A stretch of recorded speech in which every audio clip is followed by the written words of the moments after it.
When a homeless man approached Barron Trump asking for just $1, no one expected what would happen next. What started as a simple act of kindness would spark a national movement, reunite a broken family, and change lives forever. The city's heartbeat was relentless.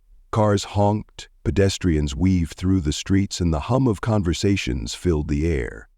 On the corner of Broad Street and 17th Avenue in Cleveland, Ohio, a man sat slumped against the wall of an old convenience store.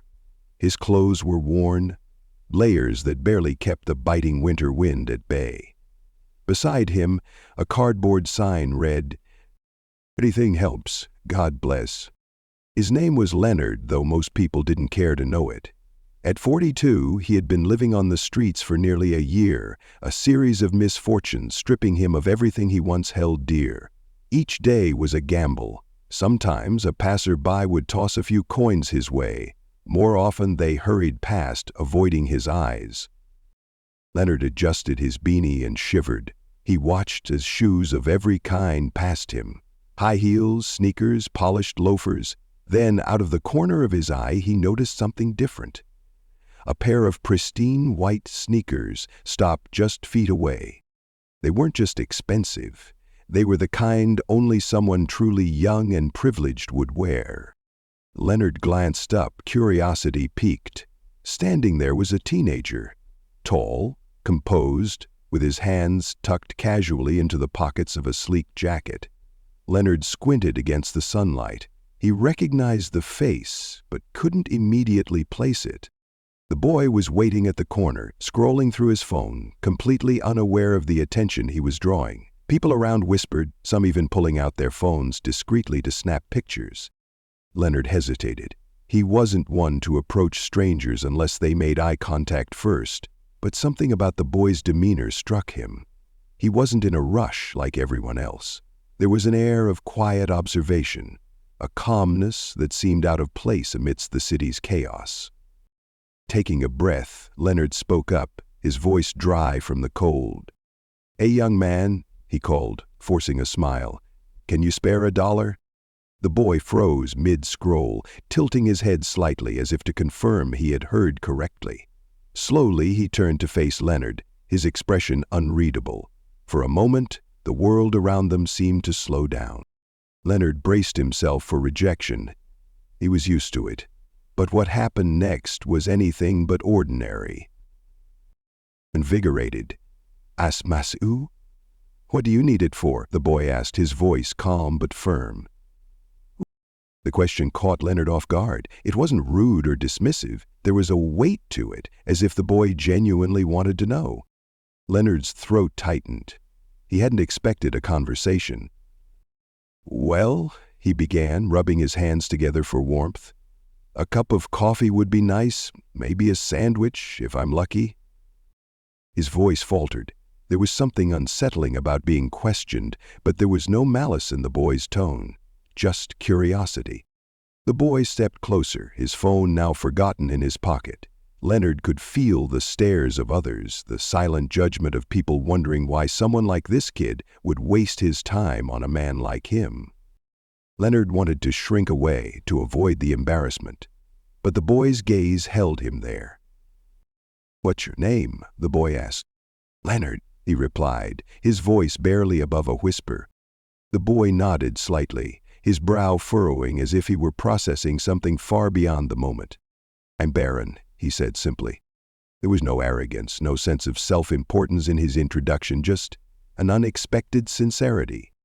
The hum of the city returned, but something about the exchange felt different. The air between them was charged, as if this brief moment would lead to something far greater.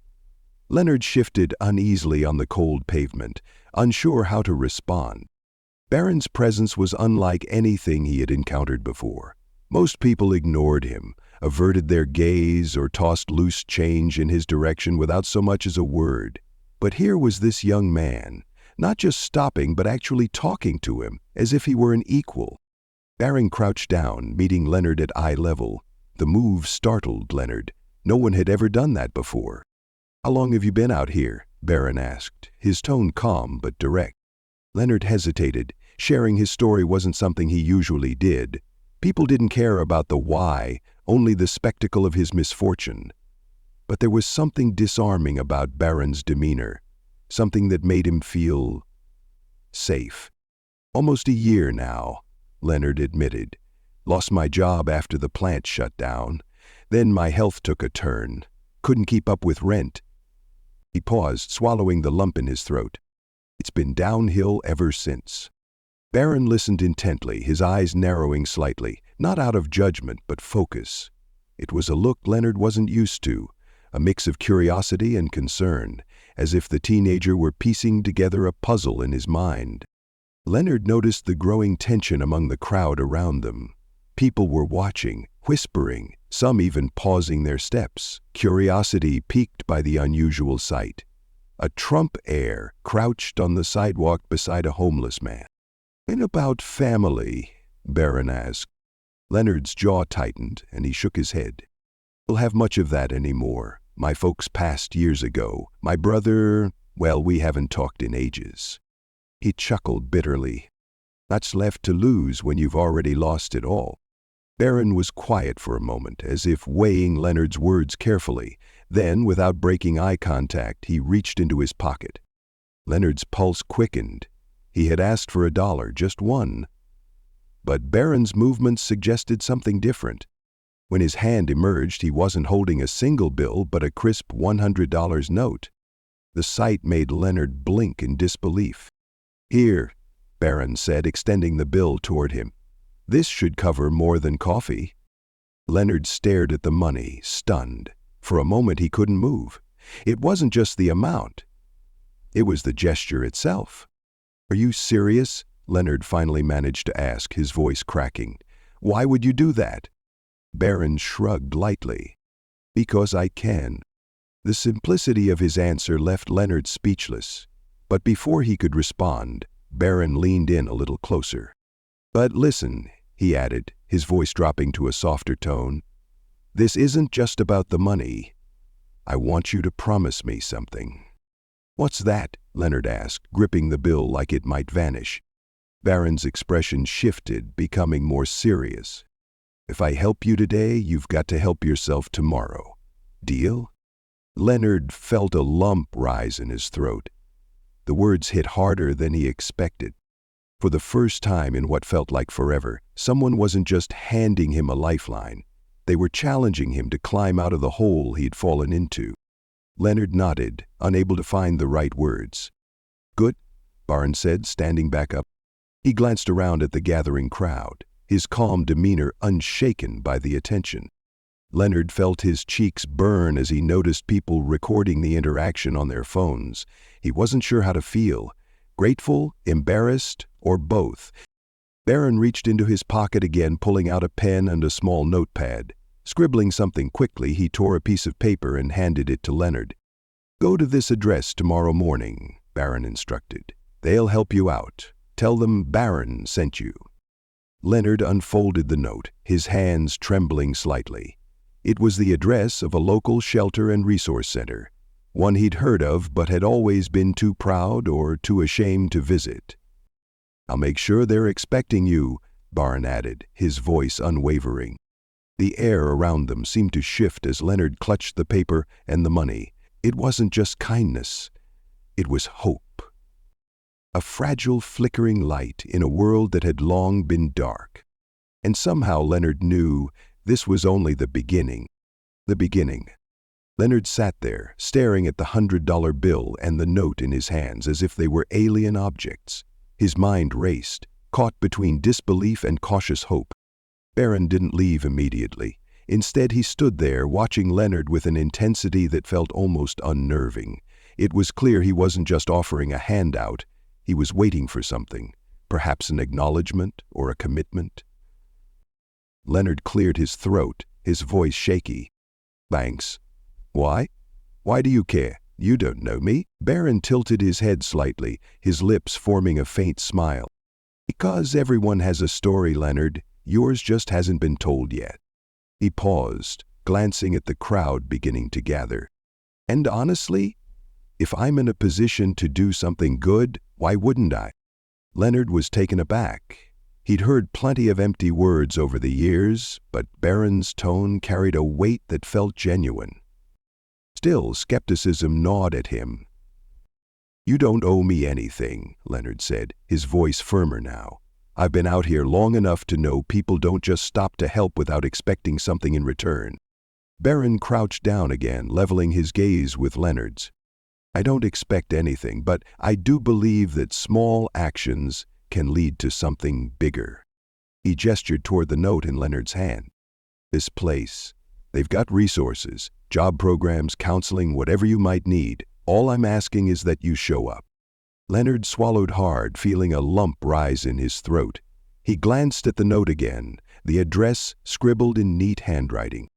He wanted to believe this was real, but years of disappointment had hardened him. "And what if I can't do it? What if I screw it up?" Barron smiled faintly, shaking his head. "Everyone screws up, Leonard, but giving up? That's the only way you lose." His words were simple, but they landed with a force Leonard wasn't prepared for. For a moment the noise of the city seemed to fade, and all he could hear was the quiet conviction in Barron's voice. The crowd around them had grown thicker, and phones were now openly pointed in their direction. Someone murmured, "Is that Barron Trump?" Leonard glanced nervously at the growing attention. He wasn't used to being in the spotlight, and the weight of so many eyes on him felt suffocating. Barron seemed unfazed. If anything, he thrived under the pressure. His calm demeanor contrasted sharply with Leonard's unease. "If it's your," Barron said softly, as if reading Leonard's mind. "This is about you and me right now. No one else matters." Leonard felt a strange sense of relief wash over him. For the first time in a long while, he didn't feel invisible. Someone saw him, really saw him, and cared enough to listen. "All right," he said finally, his voice steady. "I'll go. I'll show up." Barron's expression softened, a genuine smile breaking through. "That's all I wanted to hear." He stood up, brushing off his knees, then glanced at the crowd. And then, in a voice louder now, as if speaking for everyone to hear, he added, "And Leonard?" Leonard looked up. "You've got more strength in you than you realize, don't forget that." Leonard blinked, overwhelmed by a mixture of gratitude and embarrassment. He wanted to say something, anything, but the words wouldn't come. Instead, he simply nodded, clutching the note tightly in his hand, as if it were a lifeline. As Barron turned to leave, the crowd parted for him, their whispers growing louder. Leonard watched as he disappeared into the city, his figure blending into the stream of people. For the first time in years, Leonard felt a flicker of something he thought he'd lost. Hope. And as he looked at the note again, he realized this was the first step toward reclaiming his life. The next morning, Leonard stood outside the address Barron had given him. It was a modest brick building on a quieter side of Cleveland, its entrance marked with a simple sign. Hope Outreach Resource Center. A small stream of people filtered in and out, some carrying grocery bags, others looking just as uncertain as Leonard felt. He clutched the note in his pocket, his fingers tracing the edges as if to remind himself this wasn't a dream. The $100 bill was still tucked safely in his jacket. Part of him wanted to save it, to hold on to the generosity as proof that yesterday had really happened. But deep down he knew this was never just about the money. It was about what came next. Leonard took a deep breath. Then finally he stepped inside. But another part of him, the part that Barron's words had stirred, whispered that this wasn't just about the money. It was about the chance to start over. Taking a deep breath, Leonard stepped inside. The warmth of the building enveloped him immediately, a stark contrast to the biting cold outside. The receptionist, a middle-aged woman with kind eyes and a welcoming smile, looked up from her desk. "How can I help you today?" Leonard hesitated before pulling out the note and sliding it across the counter. Barron sent me, said I should come here." Her eyes flicked to the paper, and a knowing smile spread across her face. You must be Leonard, we've been expecting you." She stood and motioned for him to follow. "Come on, let's get you started." A new beginning. The next few hours passed in a blur. Leonard met with a caseworker who listened to his story without judgment, outlining a plan to get him back on his feet.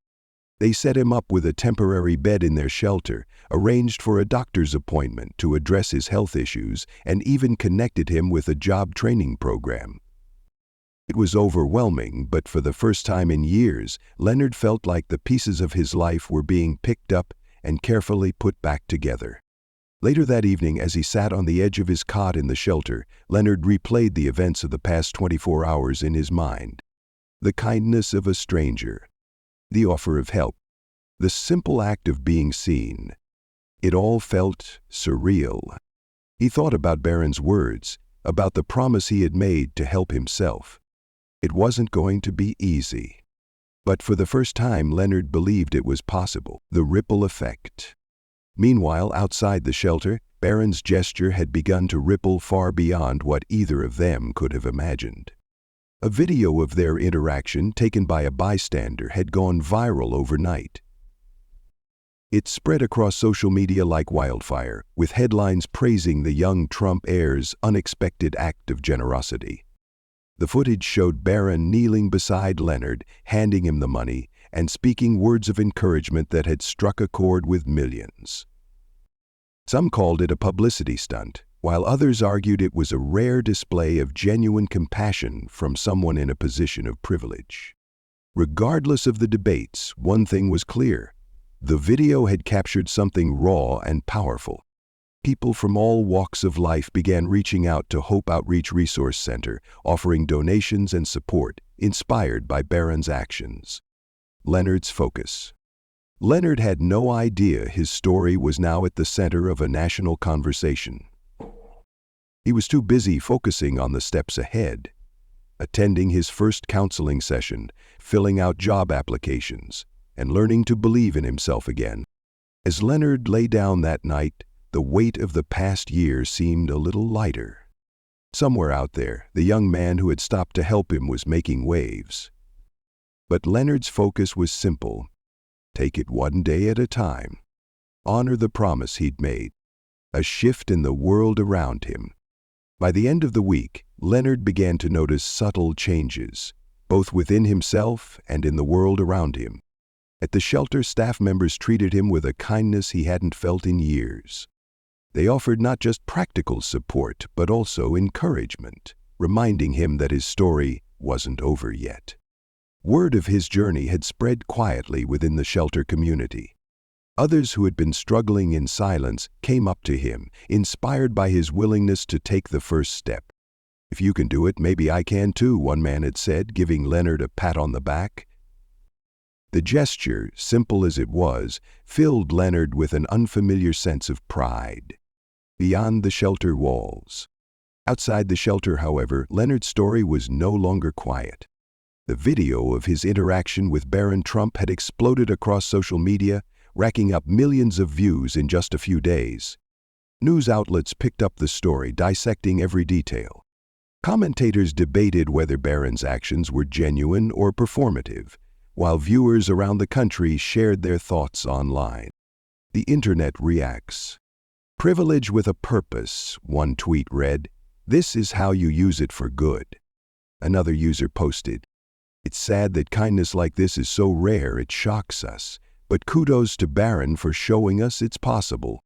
Leonard learned about the attention when a staff member at the shelter approached him, holding out their phone. "You're trending, Leonard." He blinked. The staff member chuckled. "You haven't seen it? Your story? It's everywhere."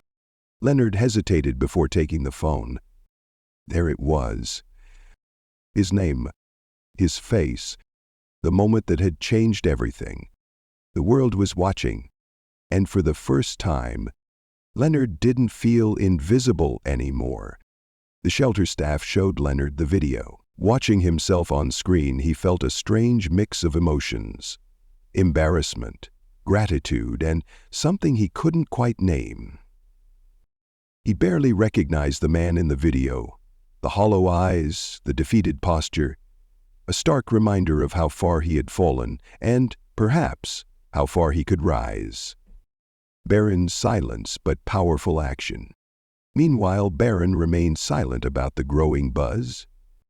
He refused interviews, avoided public statements, and ignored the online noise. To him, this wasn't about praise, it was about Leonard. Behind the scenes, Barron quietly ensured that the shelter received substantial donations, enough to expand its programs and help even more people like Leonard. A movement is born. The video had sparked something bigger than either of them could have imagined.